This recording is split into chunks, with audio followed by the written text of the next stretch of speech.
نحمده ونصلي على رسوله الكريم اما بعد بسم اللہ الرحمن الرحیم السلام علیکم ورحمۃ اللہ وبرکاتہ۔ جمعرات کو ہم بستری کرنے والے لوگ رسول اللہ صلی اللہ علیہ وآلہ وسلم کا فرمان سن لیں۔ جو لوگ جمعرات کو ہم بستری نہیں کرتے ان کے لیے رسول اللہ صلی اللہ علیہ وآلہ وسلم کا کیا فرمان ہے وہ بھی سن لیں۔ جمعرات کو ہم بستری کرنے کے کیا فائدے ہیں، جمعرات کو ہم بستری نہ کرنے کے کیا نقصان ہیں، جمعرات اور جمعہ کو ہم بستری کیوں ضروری ہے اور اس کا ثواب کیا ہے، حدیث کی روشنی میں اس کا ثواب کیا ہے، ہم بستری کا سنت طریقہ کیا ہے اور کون سے وقت میں ہم بستری کرنی چاہیے، بیوی کے ساتھ ہم بستری کی غرض سے سونا کیسا ہے اور بیوی کے ساتھ ہم بستری کی غرض کے بغیر سو جانا کیسا ہے، یہ تمام باتیں انشاءاللہ تعالی اس ویڈیو میں آپ کے ساتھ شیئر کی جائیں گی۔ شوہر کو ہم بستری کے لیے مناسب وقت منتخب کر لینا چاہیے، اس لیے کہ عورت حساس مزاج ہوتی ہے، لہٰذا اگر مرد اس سے ایسے وقت میں ہم بستری کرے گا جو اس کی مرضی کے خلاف ہو یا اس وقت وہ بیمار یا تھکی ہوئی ہو تو یہ عورت کے ساتھ زبردستی ہوگی جس سے عداوت اور بغض پیدا ہوگا۔ اتباع کا کہنا ہے کہ ہم بستری کرنے میں اعتدال سے کام لینا چاہیے، اور اعتدال یعنی میانہ روی یہ ہے کہ ہفتے میں یہ کام 2 مرتبہ کیا جائے۔ ہاں، خصوصی حالات یا طبعی اتار چڑھاؤ کے اعتبار سے انسان اس میں کمی یا زیادتی بھی کر سکتا ہے، لیکن اس میں زیادتی ہرگز نہیں کرنی چاہیے، اس لیے کہ اس سے جسم کو نقصان پہنچتا ہے، عقل کمزور ہو جاتی ہے اور انسان بے ہمت ہو کر کام کاج کے قابل نہیں رہتا، اور اسلام نے انسان پر جو ذمہ داریاں عائد کی ہیں انہیں پورا نہیں کر پاتا۔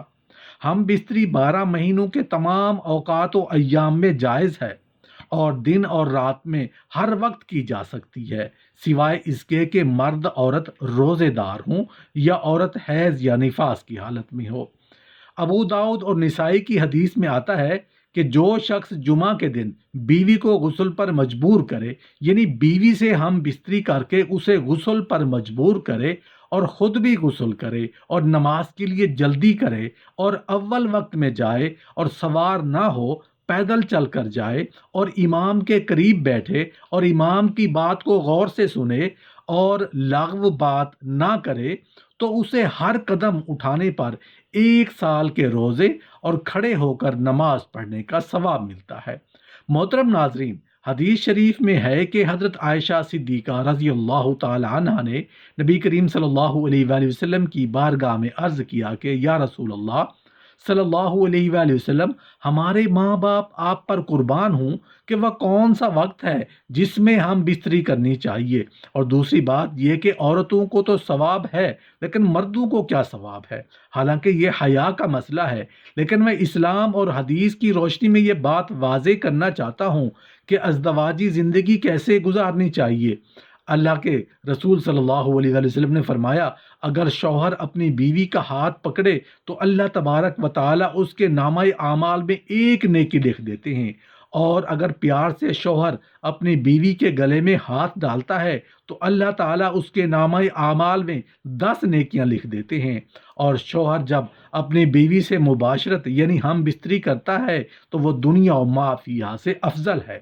رسول اللہ صلی اللہ علیہ وآلہ وسلم نے فرمایا کہ جب شوہر غسل کرتا ہے تو پانی کا ایک ایک قطرہ جو اس کے جسم سے گرتا ہے اور اس کے بال کو ٹچ کرتا ہے تو اس کے جسم پر جتنے بھی بال ہیں اس بال کے برابر اللہ تبارک و تعالیٰ اسے نیکیاں عطا فرماتے ہیں، اور اس کے نامہ اعمال میں نیکیاں لکھتے ہیں، اور اس کے بال کے برابر اس کے گناہ معاف فرما دیتے ہیں اور اس کے درجات کو بلند فرما دیتے ہیں۔ اس کے بعد اللہ کے رسول صلی اللہ علیہ وآلہ وسلم فرماتے ہیں کہ جو شوہر غسل کرتا ہے وہ دنیا و ما فیہا سے افضل ہے۔ اس کا مطلب یہ ہے کہ اللہ تبارک و تعالی اسے وہ چیز عطا کرتے ہیں جو دنیا و ما فیہا سے بہتر ہے۔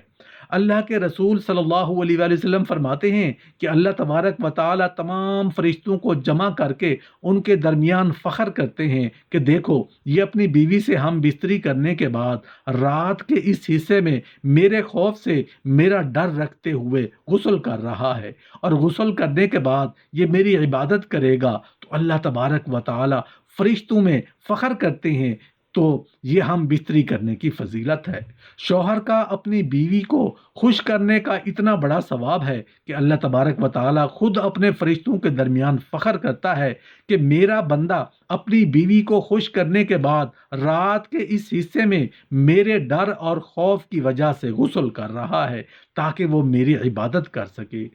اس کے بعد اللہ کے رسول صلی اللہ علیہ وآلہ وسلم فرماتے ہیں کہ اللہ پاک تمام فرشتوں کو گواہ بنا کر کہتے ہیں کہ میں نے اس کے گناہوں کو معاف فرما دیا، میں نے اسے بخش دیا۔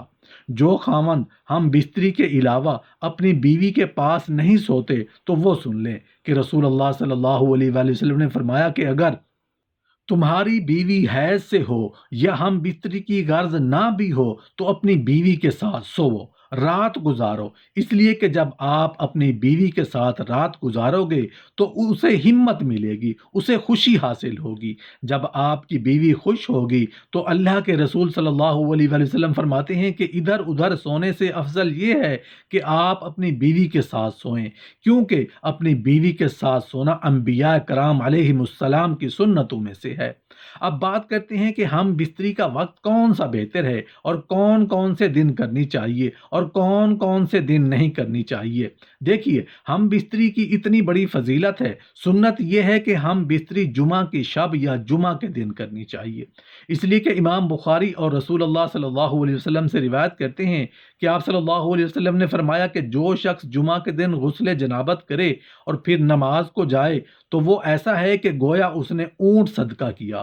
اور جو دوسری گھڑی میں جائے تو اس کو گائے کے برابر صدقہ کا ثواب ملتا ہے، اور جو تیسری گھڑی میں جمعہ کے لیے جائے اسے سینگ دار مینڈھے کے برابر صدقہ کا ثواب ملتا ہے، اور جو چوتھی گھڑی میں جائے اسے مرغی کے برابر ثواب ملتا ہے، اور جو پانچویں گھڑی میں جائے اسے انڈے کے برابر ثواب ملتا ہے۔ پھر جب امام خطبے کے لیے نکل آئے تو فرشتے خطبہ اور ذکر سننے کے لیے حاضر ہو جاتے ہیں۔ رسول اللہ صلی اللہ علیہ وآلہ وسلم فرماتے ہیں کہ جمعہ کے دن جب انسان اپنی بیوی کے ساتھ ملتا ہے، یعنی ہم بستری کرتا ہے اور ملنے کے بعد غسل کرتا ہے اور جمعہ کے لیے نماز پڑھنے جاتا ہے، تو اللہ تبارک و تعالیٰ اسے بے پناہ نیکیاں عطا فرماتے ہیں۔ اسی لیے جمعرات کی رات میں ہم بستری کرنے کو افضل کہا گیا ہے کہ کل وہ غسل کر کے جمعہ کی نماز پڑھنے کے لیے جائے گا تو وہ تمام ثواب سے مستفید ہو جائے گا۔ اسی لیے جمعرات کی رات کو ہم بستری کرنا افضل ہے۔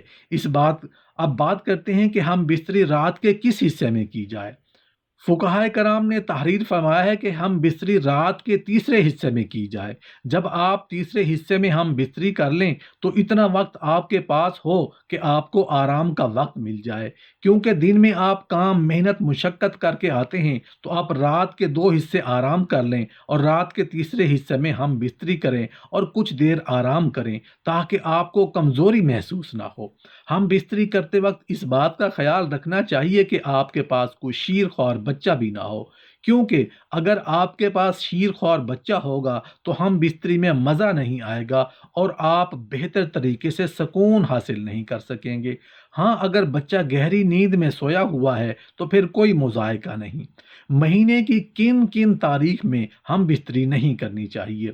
آپ کسی بھی دن کسی بھی وقت میں ہم بستری کر سکتے ہیں، لیکن فقہائے کرام فرماتے ہیں کہ ہم بستری دن میں نہ کریں، رات میں کریں، کیونکہ رات کا وقت ہم بستری کے لیے افضل ہے۔ دن میں ہم بستری کرنا کوئی منع نہیں، مگر رات میں زیادہ بہتر ہے۔ فقہائے کرام فرماتے ہیں کہ مہینے کی پہلی تاریخ، 15ویں تاریخ اور آخری تاریخ میں ہم بستری نہیں کرنی چاہیے۔ اس کی وجہ یہ ہے کہ فقہاء کرام لکھتے ہیں کہ ان 3 دنوں میں، یعنی ان 3 تاریخوں میں شیاطین زمین پر زیادہ پھیلتے ہوتے ہیں۔ اس وجہ سے انسانوں کو چاہیے کہ وہ اپنی بیوی سے ان 3 راتوں میں ہم بستری نہ کریں، اس لیے کہ اگر وہ کریں گے تو ہو سکتا ہے کہ ہم بستری کے درمیان شیطان بھی داخل ہو جائے۔ لہٰذا شیطان کے زیادہ پھیلنے کی وجہ سے ان 3 دنوں میں اور 3 راتوں میں ہم بستری نہ کرنا افضل ہے، اگر کریں گے تو ناجائز اور حرام نہیں۔ جمعہ کی شب کو ہم بستری کرنے کو مستحب قرار دیا گیا ہے۔ ہمارے سارے مرد ہم بستری کرنے کے بعد فوراً اٹھ کر چلے جاتے ہیں، تو اس بارے میں فقہائے کرام لکھتے ہیں کہ جو شخص اپنی بیوی کے ساتھ ہم بستری کر کے فوراً الگ ہو جاتا ہے تو اس وقت اس کی بیوی کی ذہن میں تشویش پیدا ہوتی ہے، اندیشہ پیدا ہو جاتا ہے، ڈر پیدا ہو جاتا ہے، اس کے ذہن میں یہ بات آتی ہے کہ اس کا مطلب نکلا اور یہ مجھ سے الگ ہو گیا۔ یہاں سے اختلاف شروع ہو جاتے ہیں۔ اس لیے فقہائے کرام لکھتے ہیں کہ جب آپ ہم بستری کر کے فارغ ہو جائیں تو اپنی بیوی کے فارغ ہونے تک آپ بستر پر لیٹے رہیں، آپ اسے گلے سے لگائے رہیں تاکہ آپ کی بیوی کو بھی سکون حاصل ہو جائے، اس کے ذہن میں کسی قسم کا اختلاف نہ ہو، آپ اس سے سکون حاصل کریں اور وہ آپ سے سکون حاصل کرے۔ جمعرات کی رات میں ہم بستری کرنا افضل ہے، اور مہینے کی پہلی تاریخ، 15ویں تاریخ اور آخری تاریخ کو ہم بستری نہ کریں تو بہتر ہے، لیکن اگر کوئی ان تاریخوں میں ہم بستری کر لے تو یہ ناجائز اور حرام نہیں۔ احتیاطاً شیاطین سے بچنے کے لیے ان تاریخوں میں ہم بستری کرنے سے منع فرمایا گیا ہے۔